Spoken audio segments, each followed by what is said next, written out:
میدان کربلا میں کرامات کا ظہور۔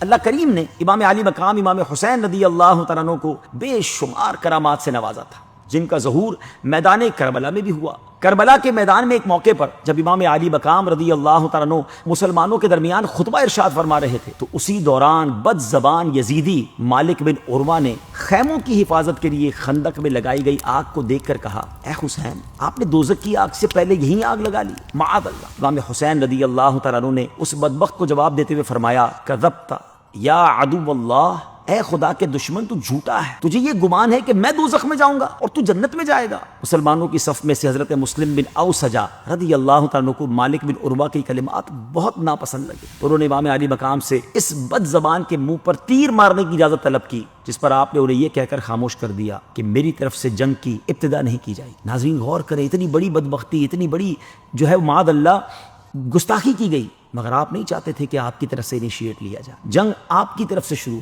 یہ کہہ کر اب حضرت امام علی مقام نے بارگاہ الہی میں اپنے ہاتھ پھیلائے اور عرض کیا کہ یا رب، عذاب نار سے قبل سے دنیا میں آتشی عذاب میں مبتلا فرما۔ حضرت امام حسین کا بھی یہ کہنا تھا کہ اس بدبخت کے گھوڑے کا پاؤں ایک سوراخ میں گیا، جس کی وجہ سے وہ گھوڑے سے گر گیا اور اس کا پاؤں رکاب میں الجھ گیا، پھر گھوڑا اس کو لے کر بھاگا اور آگے جا کر آگ کی خندق میں اسے ڈال دی۔ معاذ اللہ، امام حسین پر آگ کی بات کر رہا تھا، مگر آپ کی جو دعا تھی اس کا اثر یہ ملا کہ ہاتھوں ہاتھ وہ آگ میں جا کر جل گیا۔ اس پر امام حسین نے سجدہ شکر ادا کیا اور اللہ عز و جل کی حمد و ثنا بیان کرتے ہوئے بلند آواز سے، جس سے دونوں لشکر سن سکیں، دعا فرمائی، یا اللہ، ہم تیرے حبیب علیہ الصلوۃ والسلام کے گھر والے اور ذریت یعنی اولاد ہیں، ہم پر ظلم کرنے والوں کے ساتھ انصاف فرما۔ اسی دوران دشمنوں کی صف سے ابن اشعث نامی شخص نے کہا کہ آپ کو حضور علیہ الصلوۃ والسلام سے کیا نسبت ہے؟ اس کی اس بے ادبی کی وجہ سے امام حسین کو بہت تکلیف پہنچی۔ آپ نے بارگاہ الہی میں عرض کیا، اللہ، ابن اشعث نے میرے نسب پر جرح کی ہے اور یہ مجھے تیرے پیارے حبیب علیہ الصلوۃ والسلام کا بیٹا تسلیم نہیں کرتا، یا اللہ اس بد زبان کو فوری عذاب میں گرفتار فرما۔ اس دعا کے بعد اس بے ادب کو قضائے حاجت کی ضرورت پیش آئی،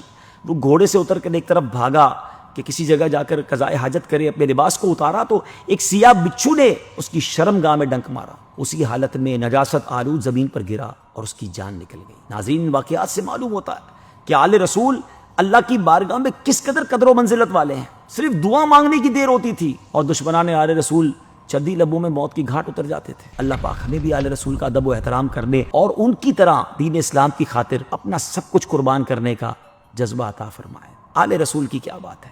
آج کے دور میں بھی اگر سید صاحبان آپ کے قریب ہیں، ادب کیجئے، دعائیں لیجئے۔ کیوں؟